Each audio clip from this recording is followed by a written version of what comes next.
Not an opportunity to chat with your neighbor. It's an opportunity just to observe. The question is, should we take notes? You will not need to reproduce this. So you don't need to take notes. Just watch and learn. Learn as best you can and say, oh, cool, someday. Yeah. Oh, I was just going to ask, is like for our paper, do we write it for like our homework too? Okay. No, not necessary. You're just going to watch. Okay. So, follow along.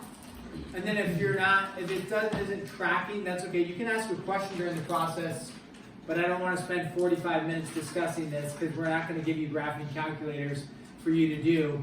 You know, if we had a school set of graphing calculators, I might hand them out to you for you to use right now, but you don't need to use this. Okay, so we talked about scatter plots, right? So on page 253, you have your numbers 16 through 22. Are you all there? Yeah. Yes. Okay, so what you can do on a graphing calculator is you can go to the a list, and what it says L1 and L2, that's really saying an X, Y, T chart. It just says list 1, list 2. It's an X, Y, T chart. On 16 through 22, do we see an X, Y, T chart? Yes, but it's not called X, Y, it's called what? History, grade, and English grade. So help me out here. I'm going to type in 87, and then what's the next history grade? History grade. 75, and then 81. Next? 91. Next? 69. Next? 86. Next? 47. 47? 74. 74. 74. Why did somebody say 47? That's okay. Next one? 95. Okay, now that takes care of the X values or the history grade. Now the English grades that match across 93, 84. 78. 86. 71. 88. 78. 70 what? 78, sorry. Olivia, I read 97. Okay, what I've just done is I've told the calculator I've got a bunch of XY points. And then I'm going to tell the calculator that I am going to graph said XY points. Now, when I go to graph, okay, again, you don't have to know how to do this. I am going to turn on plot because it's a scattered plot, so I'm plotting points. Now, when I go to do this, we'll see if I can actually remember how to do all this. We go to the window. Now the window is going to say, do I want, the window is stating, do I want my graph to have like 1, 2, 3, 4, 5, 6, 7, 8, 9, 10? Do I want it to have 1 through 50? What are the tally marks that I want? When you look at your X minimum, if you look at your history grades, are there any negative values? No. So would I really want to be looking at any negative values here? No. Where do my points start at? What's the lowest X value? 69, okay. So I might choose an X minimum, not right at the lowest point, but maybe below, like I think Abe, you were mentioning, like 60 sounds good. Okay, a little bit arbitrary, you could put 54, whatever, you could put 68. I'm just going to put 60. What's the largest X value that I get up to? 95. So I might put whatever, 105. Sounds good. Does that kind of make sense what I'm doing? Yeah. And then I go to the minimum. What's the Y? Are there any negative Y values? No. What's a Y value? 71. So I might go 60 on the Y, and then what's the max Y value? 97, so maybe I go 105 there, okay? Then if I go graph, voila! There it is. Look at that. It gave me a scatter plot. Does it look like it has correlation? Yes. Does it look like it has positive or negative correlation? Positive. Does it look strong or weak? Strong. Strong. I would agree. It looks like a strong positive correlation. If we were going to do a trend line, that is not actually the absolute best line of fit because we would need some longhand algebraic computation or a calculator to do a line of best fit.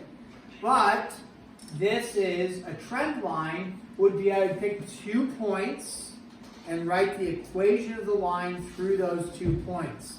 Would I pick this point and this point? No, because that would give me what kind of slope? Negative. What kind of slope should I have that represents the line? Positive. Okay. So a trend line, that would not be a trend line. That would be a poor trend line. So when you go to do your own trend line, you need to kind of be able to graph a sketch and look, yeah, it's going in this direction. Pick 2 points that would be helpful. If I pick these 2 points, you know, like this point and this point, you know, is that going to be very helpful? No. So you're trying as best as you can, and just what you're doing on your homework is just like, here's my scatter plot. I know it's not perfect because it's not a computer or a calculator. It's just, but I did it, like yesterday we did a pretty good estimate on that scatter plot, and I took a little time and I made a decent scatter plot, and I'm guessing I could try to pick like this point and this point. Now, that point and that point may not be the best line, but it would be close enough. Your answers, though, will vary because if one of you chooses these 2 points and another person chooses like these 2 points, are your answers going to vary slightly for the equation of the line? Yeah, you bet. Also, as you project answers, if I project an answer out here, you know, for this x coordinate, it would be like, well, one person gets this answer, the other person gets this answer. Is there potential for a difference in there? Yeah, there is. And so when you pick a trend line, answers may vary unless I tell you specifically, everybody use this point and this point for our trend line. So if that's the case, on the test, I might tell you specifically, use this point and this point. And the reason is it'll make my grading easier, as everybody should have the exact same answer. Okay? But when you're doing it on your own, on your homework, you're going to pick 2 lines, and you know you're way off if you get, in this case, a negative slope. You don't know for sure how far off you are if you get a positive slope, but maybe you could be like, man, it looks like my slope is super steep like this. That doesn't make sense because I'm getting a line that's going way up. Okay? But again, there's a variance in your trend line. It's not going to be perfect. Okay? So on the test, I may state, use these 2 points for to represent the trend line. The book actually does, and I'll discuss this, with all these values that we just put in here,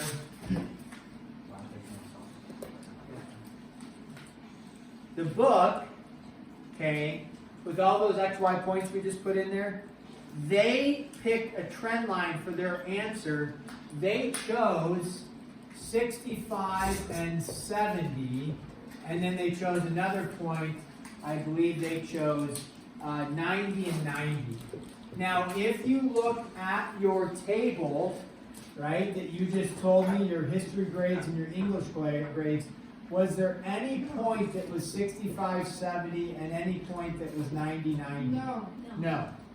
So what they did is they just made an estimate of like an approximate point that might be in the data set. You don't need to do that. That's just what they chose. There was no, they didn't do an average or anything like that. They just chose like, hey, you know what? Based off of all the points that we're getting, 65, 70, would represent, see, go pop up. So they said 65, 70 would represent approximately a point down here. 90, 90 represents a point approximately right there. Therefore, that represents a good line going through. You don't have to do that. You can do the scatter plot and then just pick 2 points that were actually in your chart. Does that make sense? So your answer, it may be different than the book answer. So you don't have to try to match, well, how did they get this specific slope? Well, they actually just estimated another random point. They chose nice, even powers of 5. Not powers of 5, but multiples of 5 to do slopes, right? 90 minus 70 is a nice 20. 90 minus 65 is a nice 25, and then you have 20 over 25, and then you can reduce that to 4/5, and that's a nice gentle slope of 4/5 exactly. Your slope might come out to be a little bit messier when you have values that you're using. Is it, like in the book they do 4/5, I think they call it 0.8 for the slope. So our slopes may end up being whatever it could be, something like 21 over 20, 21 over 26. Well, that's not a nice, easy slope. When you put that in decimal, it might be dot, dot, dot, dot, dot. But that's fine. We can use that as our slope. We don't have to come out with a nice 20 over 25 slope and then reduce it. This is acceptable to have, okay? So we'll actually do a problem with that. Okay, so then on the test, I probably will give you 2 points to use from this, or I'll give you a tip and say, use the estimated points, 65 and 70 and 90 and 90 to make a trend line. A trend line, how do you find the equation of a line? What do you need to have the equation of a line? Point and a slope. If they don't give you a slope, what do you need to do to find the slope? Yep, take your 2 points and find the slope. Once you have your slope, you pick one of the 2 points that you chose and you write the equation of a line. We've been practicing that a lot. You should have been practicing it a lot. What the book does what the calculator does is they'll actually give you the best line of fit. They actually don't just pick 2 points on there. They do the average of the x's, the average of the y's, a standard deviation is what they call it as well, and they come up with this perfect equation that represents the absolute best line that would go through your data. It may not actually go through points. And the way you do that, I'll do it quickly for you, is you would go to, not that, I'm sorry. That's not what I wanted. So now that, and then we're going to go to the stats. We're going to calculate, and we're going to calculate a linear regression. Linear being line. Don't worry about the regression part. Regression is like going backwards from data and coming up with a line. Oh, what does AX plus B look like? Slope intercept. It really looks like what? MX plus B. So what I know is whatever A is going to be my slope. Whatever B is, that's my Y-intercept. And so I can run this regression line. And I just hit enter. And they are using the data that I entered. And then you hit enter, and boom! Now it gives you this really lengthy decimal, but they give you an equation. Now, the book, I think, also talked about the R value, didn't it? On somewhere. 29 says determine the R value. This right here is the R value. You don't have to know what the R value is. The correlation. An R value of 1 or very close to 1 represents a strong positive correlation. An R value of 0 represents no correlation. An R value close to -1 represents strong negative correlation. The R value will always be between 1 and -1. So, okay? Again, you don't have to memorize that. If you do have to know that for the test, I would tell you what could the R values be. Or an L value of 1 represents what? I'll warn you if I'm going to do that to you. But I probably won't. But the R value right there, your calculator or computer program will give it to you and you say, oh, nice, 0.86. What does it tell me about my correlation? Is it a positive correlation? Yes. Is it fairly strong? Yes. There you go. Did that match our graph? That look matches our graph. Yeah, you bet. You there. If you have like a very strong correlation line, but then you have one random point like super far up to the side, would that like change that? Yeah, that can vary. The strong positive, it can make it less strong positive. Usually, in statistics, depends on what statistic you're looking at, they call those random points and outlier. So if you're going to go play somebody in football, would a 6'4", 225 bulky tight end that can run like a 4.5 40, maybe that makes sense to us, would that be standard in Class C 8-man football? No. Would that be like when you're looking at data sets, would it be like, oh yeah, that's part of our absolute data across the board of Class C football? No. That usually something like that, they would be an outlier. And so if they fall outside a certain range of data, they're called an outlier, and you may not, they're still there, but you may not use them in your general data set to understand what's actually happening in 8-man football. Or, wow, that baby was 17 pounds. If you know baby weights, 17 pounds is ginormous. You're sitting? No, you got chunky. 15 pounds? I want that confirmation on a razor. That's here in like Guinness Book of World Records. So if you know anything about data sets, so you sometimes wouldn't include the 17-pound baby when you're trying to look at general trends in data, because that may mess up your data sets and throw it off and be like, oh man, Class C football in Montana, we have tight ends that are averaging 215 pounds and are 6'4" and run a 4, on average a 4.7 40. Man, Montana football is sending people to NFL left and right. It's like, well, it's actually just one guy, and there's only like 8 teams in Class, 8-man football. I'm making up some numbers, so the data set's really small. You have one guy ruining all the data. Okay, toss him out and get the general feel. Wouldn't that be incredible if we had a 6'4" guy, 225, ran a 4.5 40? Okay. We should have your dad come in and talk about baby weights. He'd probably have some good data on that. Yes. Or understand, like, oh yeah, in general. And that's what doctors will talk about. In general, this is what you're going to see. They don't usually talk about the extremes. You could be this, but it's doubtful. So, okay. So then, what you can do is, you can take your data here, and you can graph a line. So check this out. And you're going to help me with the number here. It is y equals 0.819965 x. I'm not going to include all of it. Plus 16.9328.6. And you can go to y equals, and we can graph a y equals mx plus b. It's going to be 0.819965x plus 16.93286. And we can hit graph. And it's almost the same. Nothing happens. Oh, I did ln. Why did I do ln? Okay, there we go. Oh, wow.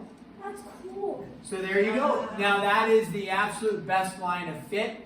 You'll notice it doesn't actually go through exactly.